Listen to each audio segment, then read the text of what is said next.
네, 오늘도 초청 예배에 참여하신 모든 믿음의 가족들을 축복합니다. 오늘도 말씀을 통해 우리를 위로하시고 새롭게 하실 좋으신 주님을 기대하시기 바랍니다. 말씀을 들을 때 믿음이 생기고요. 말씀을 들을 때 치유가 일어나고, 말씀을 들을 때 우리의 영혼과 마음이 회복이 돼요.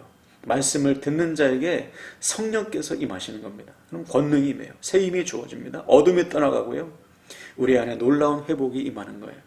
이 분명한 사실을 믿으시고 오늘도 말씀에 귀를 기울이시고 나에게 말씀하시는 하나님의 말씀을 듣고 그 말씀의 은혜를 통해 회복되는 저와 여러분 되길 바랍니다.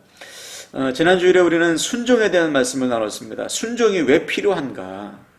순종해야지만 하나님을 경험할 수 있고 하나님을 경험해야지만 믿음이 자랄 수 있기 때문이다.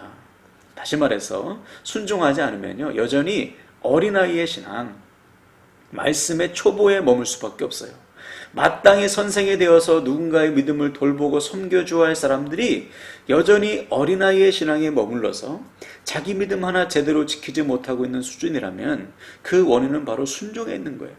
그래서 믿음의 초보에 머물러 있는 분들의 특징이 있었죠. 체험이 없는 겁니다. 믿음의 간증거리가 없어요.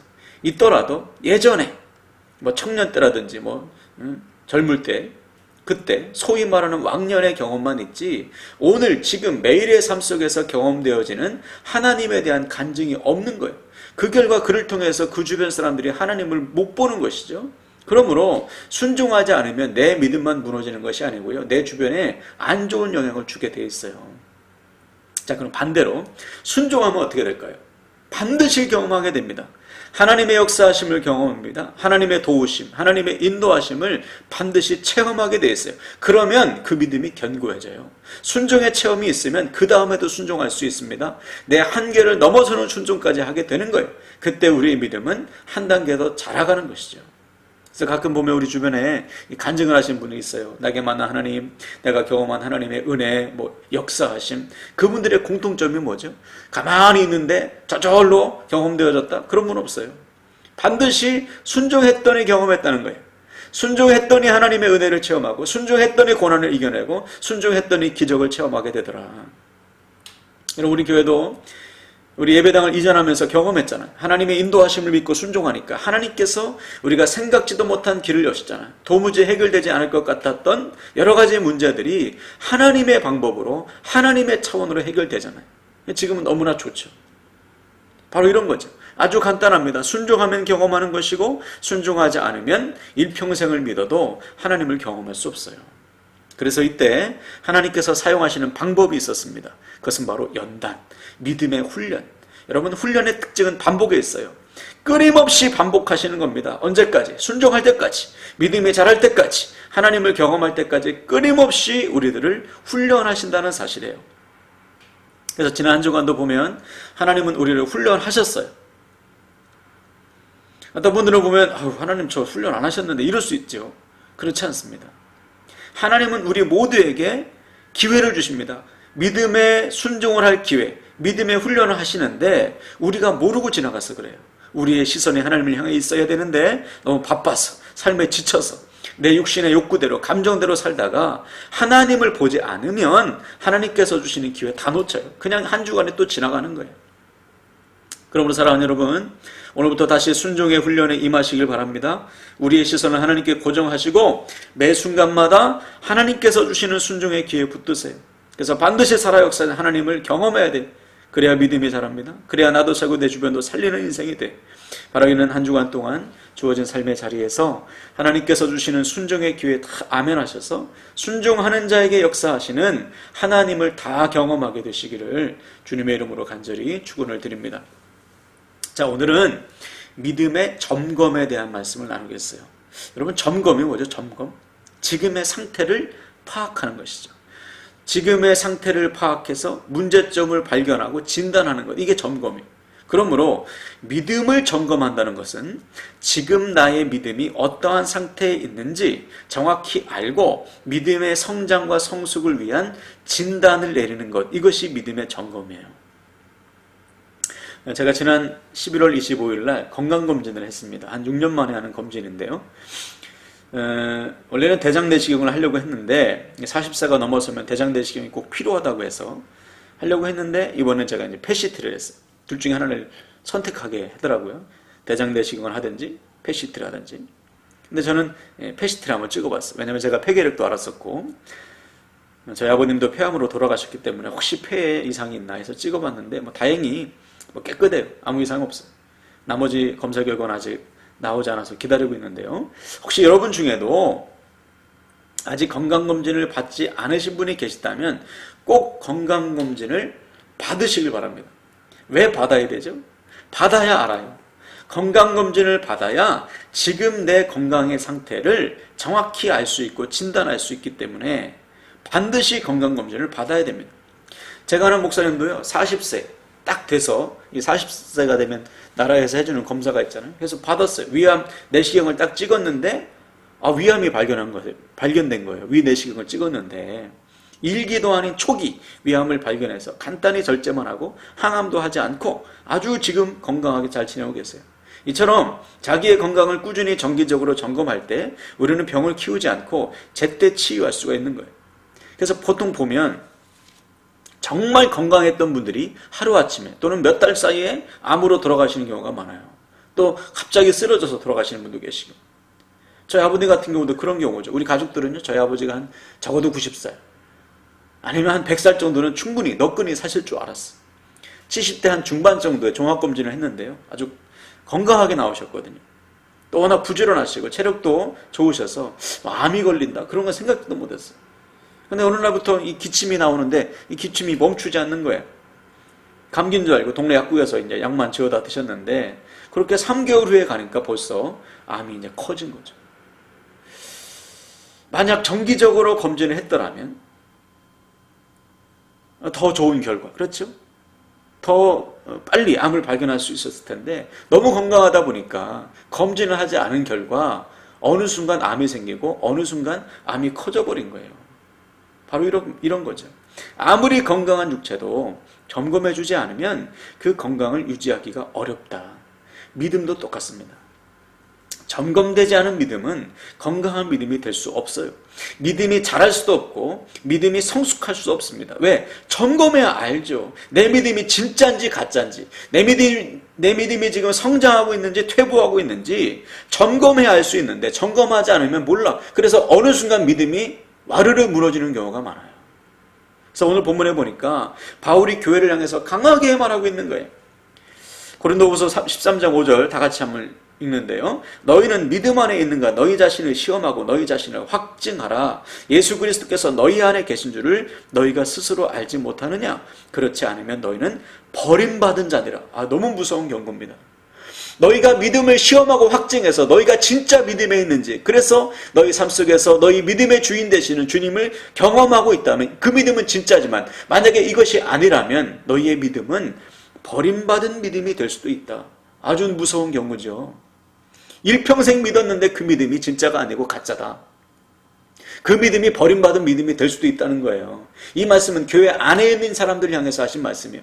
너희들 지금 교회 안에 있지만 너희들 중에는 버림받을 믿음이 있어. 어떤 믿음입니까? 스스로 확증하지 않은 믿음. 스스로 시험해서 내 믿음이 진짠가 가짠가 확인하고 점검해보지 않은 믿음은 자칫 잘못하면 버림받은 믿음이 될 수도 있다. 그래서 이 부분을 현대어 성경에 보니까 이렇게 번역했어요. 여러분 자신을 잘 살펴보십시오. 여러분이 참다운 그리스도인입니까? 그리스도인이 되는 시험에 합격하셨습니까? 여러분은 그리스도의 임재를 경험하며 여러분 속에 역사하시는 그분의 능력을 더욱 실감하고 계십니까? 그와 반대로 사실은 그렇지 않으면서도 그리스도인이 된 흉내만 내고 있는 것은 아닙니까? 너무나 정확하고 노골적인 표현이죠. 혹시 그리스도인이 아니면서도, 즉 믿음이 없으면서도 흉내만 내고 있지는 않느냐? 나의 믿음을 점검하지 않고 내 삶의 믿음의 증거가 없음에도 불구하고 그리스도인이 된 것처럼 흉내만 내고 있는 사람들은 반드시 버림받게 된다. 이러한 사람들이요, 바울 시대에도 있었단 말이에요. 지금은 어떨까요? 지금도 다르지 않습니다. 지금도 교회 안에 너무나 많은 사람들이요, 자기 믿음을 점검하지 않아요. 자기의 믿음을 시험하고 확증해서 믿음의 상태를 체크하지 않습니다. 매일의 삶 속에서 주님을 경험하지 못하고 있음에도 불구하고 자기 믿음이 진짜인지 가짜인지 의심도 하지 않아요. 심각한 상태죠. 또 자기의 믿음을 점검받으려고도 하지 않아요. 예전에 어느 성도님께서 교회를 등록하시면서 그러세요. 목사님, 저는 자유롭게 믿고 싶어요. 교회에 등록은 하지만 주일에 예배만 드리고 갈 테니까 저는 신경 쓰지 마세요. 그 말씀을 듣는데 뭐라고 할 말이 없어. 교회의 양육을 받고 싶지 않다는 말씀이죠. 에? 내 믿음을 교회의 영적 지도자, 교회의 목회자로부터 점검받고 싶지 않다는 말씀. 더 나아가 나는 이 교회의 지체가 되고 싶은 마음이 없다는 거예요. 그냥 내버려 두라. 예배만 드리고 간다. 결국 적응하지 못하시고 큰 교회로 가시더라고요. 그때 생각했어. 와, 저 큰 교회 성도들은 믿음의 점검을 다 받고 있을까? 담임 목회자가 성도 한 사람 한 사람 저들의 믿음을 점검하고 있을까? 저들의 믿음을 시험하고 확증하여 저들이 정말 믿음의 삶 속에서 살아계신 주님을 경험하는 그 믿음의 수준에 이르기까지 다 점검해주고 있을까? 주일에 교회에 나와 예배만 드리고 집으로 돌아가는 분들이 자기의 믿음을 시험하고 확증하고 있을까? 그래서 매일의 삶 속에서 주님을 경험하는 믿음의 삶을 살고 있나? 그렇지 않을 것 같아요. 너무나 안타까운 거죠. 여러분, 근데 이것은 큰 교회, 작은 교회 문제가 아니에요. 대부분의 성도들이 믿음의 점검을 하고 있지 않습니다. 그 결과 오늘날 교회 안에 여전히 그래도 사람들이 있지만 성숙한 믿음, 영적 어미와 아비와 같은 믿음, 예수 그리스도를 닮아가는 믿음, 세상을 변화시키고 누군가를 살리는 믿음들이 턱없이 부족한 거예요. 자, 그럼 오늘 우리는 우리 자신에게 아주 진지하게 질문해야 됩니다. 나는 나의 믿음을 점검하고 또 점검받고 있는가? 날마다 내 속에서 역사하시는 주님을 실제로 경험하고 있는가? 이것이 되지 않고는요, 우리의 믿음은 온전한 믿음일 수가 없다는 거죠. 오히려 믿고 있다고 착각하고 있을 가능성이 높아. 예수님도 그런 말씀하셨잖아요. 나더러 주여 주여 하는 자마다 다 천국에 들어갈 것이 아니고 오직 하나님의 뜻대로 사는 자들이 하나님 나라에 들어간다. 다시 말해서 자기의 믿음을 시험하고 확증하지 않고 그저 믿음이 있을 거야 라고 착각하는 사람들은 결코 천국에 들어갈 수 없다는 말씀이에요. 그때 그 말을 들은 사람들이 예수님께 따지죠. 예수님, 무슨 말씀이세요? 제가 주님의 이름으로 말씀도 전하고요, 주일도 안 빠지고 헌신도 하고 사역도 했는데 제가 왜 천국에 못 갑니까? 그때 주님께서 말씀했어요. 내가 너희를 도무지 알지 못하니 불법을 행하는 자들아 내게서 떠나라. 무슨 말씀이에요? 그들은 스스로 주님을 믿고 있다고 생각했어. 입으로 주여 주여 했어. 자기들의 종교 생활이 곧 자기들의 믿음이라고 생각했습니다. 그런데 그들의 삶 속에서는 그 어떠한 믿음의 증거가 없는 거예요. 삶이 변하지도 않고 주님과 동행하지도 않고 주님과 무관하게 살면서 자기 마음대로 살면서 주일날만 교회에 오는 것이죠. 이것은 믿음이 아니라는 것입니다. 그래서요, 오늘 바울이 우리에게 증거하는 말씀의 핵심은 이거예요. 너희들이 지금 교회 공동체 안에 속해 있다고 해서 그것이 믿음이라고 착각하지 말아라. 너희들이 지금 열심을 내는 교회 생활이 믿음이 좋은 것이라고 착각하지 마라. 반드시 믿음의 시험을 통해 믿음을 확증하고 너희 삶 속에서 살아 역사하시는 주님을 만나는 경험이 있어야지만 그 믿음이 진짜 믿음이라는 거예요. 그 믿음만이 구원받을 믿음이 될 수 있고 하나님께 쓰임받을 믿음이 될 수 있다는 것입니다. 이것을 위해서 우리는 날마다 믿음을 시험하고 확증해야 되는 거예요. 그래서 예를 들면 이런 경우입니다. 믿음이 없는데 가만히 있는 것은 문제지만 믿음이 없는 것을 가지고 고민하는 것, 이것이 진짜 소망이 있는 거예요. 감리교 운동을 시작한 존 웨슬리, 감리교의 창시자인 존 웨슬리가 그랬어요. 원래 존 웨슬리 목사는 3대 목회자입니다.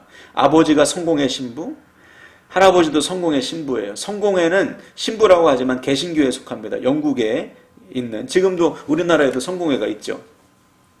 할아버지도 성공의 목사, 아버지도 성공의 목사, 웨슬리도 성공의 목사, 공부도 잘했어요. 옥스퍼드 대학을 나왔어요. 거기에서 학생들을 가르쳤어요. 교수까지 하고요. 또 거기서 신앙 서클을 만들었어요.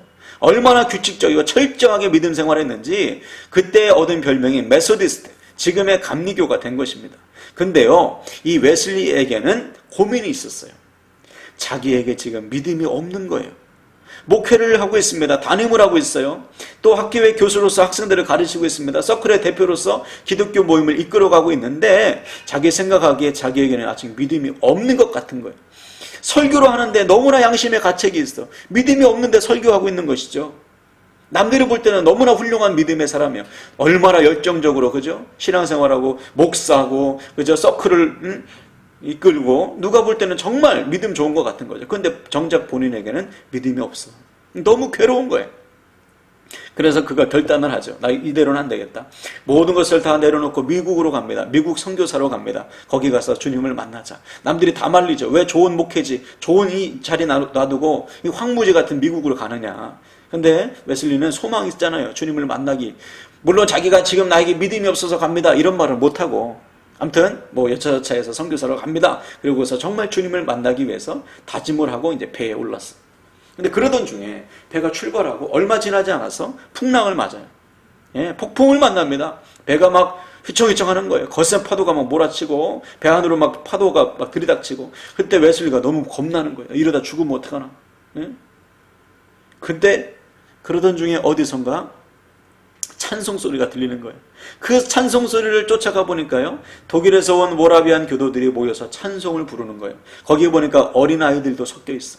그들의 얼굴은 이미 얼굴은 천국이요, 이미 평안에 가득해. 그 막 폭풍우가 몰아치는 상황 속에서도 주님을 찬송하고 있는 거예요. 그 모습을 보고 또 절망했어요. 아, 저들에게 있는 믿음이 나에게는 없구나.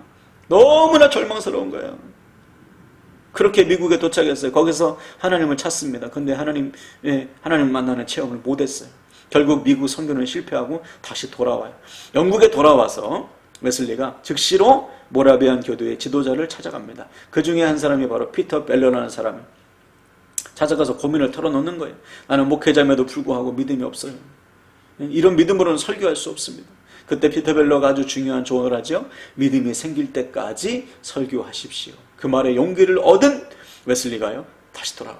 믿음이 생길 때까지 설교하세요. 믿음이 생길 때까지 목회하세요. 믿음이 생길 때까지 기도하시고 믿음이 생길 때까지 말씀을 붙드세요. 아, 그 말에 용기를 얻어가지고요, 다시 영국으로 돌아옵니다. 돌아와서 이제 하나님을 계속해서 구하는데요, 어느 날 올더스케이트 거리에서 열리는 작은 집회, 모라비안 교도들이 주관하는 작은 집회에 참석했는데 그때 누군가 로마서 주석을 읽고 있었어요. 루터가 지은 로마서 주석. 그때 갑자기 웨슬리의 마음이 뜨거워지는, 말씀이 믿어지고 자기에게 임한 구원이 믿어지는 거예요. 이전에 누려보지 못한 확신과 소망과 평안이 넘쳐나는 거예요. 드디어 자기에게 믿음이 주어졌다, 구원이 주어졌다, 구원의 확증, 믿음의 확증을 갖게 됐어요. 그때부터 웨슬리의 삶이 완전히 달라지는 거예요. 사람들이 알아보기 시작해요. 너 달라졌구나. 그리고는 몇 개월 후에 12월 31일 송구영신 예배 때 밤을 새워 기도하는 중에 성령의 불을 받아요. 성령의 충만함을 받고 그때부터 웨슬리는 영국 전역을 말을 타고 다니면서 복음을 전하, 18세기 영국의 부흥을 이끄는 하나님의 도구로 쓰임 받는 거예요. 바로 이런 겁니다. 믿음이 있을 거야. 믿음이 있겠지. 그럼 내가 3대째 목사인데 뭐 믿음이 있겠지. 이렇게 착각해서는 안 됩니다. 나에게 정말 믿음이 있는가? 우리 스스로 끊임없이 시험하고 확증해야 되는 거예요. 그래야 구원의 확신 가지고 사는 것이고요. 날마다 자라는 믿음, 하나님께 쓰임받는 믿음이 되는 것입니다. 또 하나님께서 우리의 믿음을 시험하실 때가 있어요. 우리가 잘 아는 아브라함도 보시면 하나님께서 그의 믿음을 시험하셨어요. 우리가 볼 때 그 정도면 훌륭한 믿음이죠. 그죠? 하나님의 말씀을 쫓아서 본토 친척 아비집을 떠나고, 그죠? 그 후로 막 몇십 년 동안 지금 하나님을 제대로 그래도 좀 믿어보려고 하잖아요. 뭐 다만 한 가지 뭐 실수한 거, 10년 지났을 때 하나님 말씀에 불순종하고 아들 이스마엘을 얻은 거고, 뭐 그 한 가지 흠이지 나머지는 괜찮잖아요. 근데 하나님께서 보시기에는 아직 멀은 거예요. 아브라함이 믿음이. 그래서 시험하시죠. 어떤 시험하십니까? 독자 이삭을 바쳐라. 주실 때는 언제고 왜 또 바치래, 하나님께서. 근데 이 말씀에 아브라함이 아멘 합니다. 하나님의 말씀에 순종해. 그래서 아들을 진짜 잡으려고 하죠. 그때 하나님께서 비로소 아브라함의 믿음을 인정해 주십니다. 그리고는 그에게 선포하셨어요. 내 씨가 대적의 문을 얻으리라. 씨는 내 후손이죠. 내 후손이 대적의 문을 얻으리라. 승리하게 될 것이다. 대적을 물리치고 승리하게 될 것이다. 내 씨로 말미암아, 내 후손으로 말미암아 천하 만민이 복을 받으리니 이는 네가 내 말에 순종하였음이니라. 여기서 말하는 씨가 바로 예수 그리스도 아닙니까? 주님을 약속하셨어요. 또 모든 후손들이 천하 만민에게 복을 흘러보내는 복의 통로로 쓰임받을 엄청난 복을 받았어요. 언제? 그가 믿음의 시험을 통과했을 때. 자, 그럼 바꿔 생각해서 왜 하나님께서 아브라함의 믿음을 그냥 두지 않으시고 시험을 통과하게 하셨습니까? 왜 시험을 주셔서 그 믿음을 더 잘하게 하셨나요? 그를 복의 통로로 쓰시려고, 그를 더 크게 쓰시려고, 그에게 복을 주시려고 믿음의 시험을 했다 이겁니다. 바로 이거죠. 시험의 목적은 성장과 성숙과 체험에 있는 거예요. 그래서 이 사건을 통해서 아브라함이 다시 한번 체험하죠. 눈을 들어보니까 뭐가 있어요? 수풀에 뿔에 순양이 뿔에 수풀에 달려가지고 걸려가지고 묶여 있는 것을 발견해서 그것을 아들 이삭 대신에 바쳐서 하나님께 제사를 드리잖아요. 그때 아브라함이 외치죠. 여호와 이래 하나님께서 준비하셨다. 나를 위해 준비하시는, 나에게 말씀하신 것을 반드시 이루시는 신실하신 하나님을 경험해요. 그리고 그 다음부터 아브라함은 단 한 번도 우선순위에 있어서, 즉 하나님보다 자식을 앞세웠는데 이제는 하나님 1번, 하나님 우선순위에서 단 한 번도 실패하지 않아요. 하나님을 1번으로 섬기는 삶을 살아갑니다. 바로 이거예요. 하나님께서 왜 우리의 믿음을 시험하시는가? 이 믿음 갖고는 못 쓰신다는 거예요. 이 믿음 갖고는 복의 통로가 너무 지경이 작다는 거예요. 지경을 넓히시기 위해서, 우리를 더 크게 쓰시기 위해서 이 믿음의 시험을 우리에게 주신다. 그러므로 사랑하는 여러분, 믿음의 시험을 잘 치르시길 바랍니다. 보면요, 공부 못하는 애들은 시험 딱 끝나면 어떻게 하죠? 딱 덮어놓고서 이제 실컷 놀아보자 하고선 틀린 문제 쳐다보지도 않아. 그러면 다시 다음에 틀렸던 문제 또 틀려요. 근데 공부 잘하는 애들은 어떻습니까? 틀린 문제 반드시 봅니다. 다음에 안 틀리려고 오답 정리를 꼭 하는 거예요. 믿음도 마찬가지예요. 믿음의 시험도. 하나님은 우리에게 약한 부분은 그냥 두지 않으세요. 믿음이 약한 부분, 삶의 부분에서 믿음이 약한 부분이 있지 않습니까? 순종하지 못하는 거, 하나님의 우선순위를 지키지 못하는 거 반드시 시험하십니다. 언제까지? 순종할 때까지. 믿음의 시험을 통과할 때까지. 약한 믿음이 강해질 때까지, 연약한 믿음이 견고해질 때까지 끊임없이 시험하시는 거예요. 그러므로 사랑하는 여러분, 하나님께서 주시는 믿음의 시험 잘 치르세요. 그래서 체험하는 믿음, 견고히 자라는 믿음, 더 크게 쓰임받는 믿음으로 자라시기를 주님의 이름으로 간절히 축원을 드립니다. 자, 이 시간 다 같이 결단합니다. 우리의 믿음은 반드시 점검돼야 돼요. 내 스스로 점검해야 되고요. 누군가로부터 점검을 받아야 됩니다. 뭐 교회에 다니니까, 주일날 교회 왔으니까, 열심히 교회 생활하니까, 뭐 집사니까, 권사니까, 목사니까, 장로니까 믿음이 있겠지? 착각해서는 안 돼요. 반드시 시험하고 확증해서 믿음의 체험을 하고요. 믿음의 성장과 성숙을 이루어 가야 합니다. 그래야 구원받을 믿음이 되고요. 하나님께 들어 쓰시는 믿음이 돼요. 바라기는 오늘부터 우리 스스로 믿음을 점검하고 또 서로의 믿음을 점검해 주고요. 또 교회로부터 점검 받으시길 바라요. 가정에서 서로의 믿음을 점검해 주세요. 남편과 아내의 믿음 서로 점검해 주시고 자녀들의 믿음 꼭 점검해 주세요. 정말 믿음이 있는지, 정말 얘가 구원받았는지, 삶 속에서 믿음의 체험을 하고 있는지, 구원받을 믿음이 정말 있는지, 하나님께 쓰임받을 믿음으로 자라고 있는지 반드시 점검해야 돼요. 그리고 오늘부터 또 새롭게 시작되는 삶 속에서 하나님께서 주시는 믿음의 시험 잘 치릅시다. 우선순위의 시험, 순종의 시험 잘 치르셔서 우리도 아브라함처럼 하나님께 들어 쓰임받고 하나님께 더 크게 쓰임받는 축복의 통로로 더 큰 복을 받고 아브라함처럼 하나님의 영광을 위한 하나님의 도구로 날마다 자라가시기를 주님의 이름으로 간절히 축원을 드립니다. 아멘.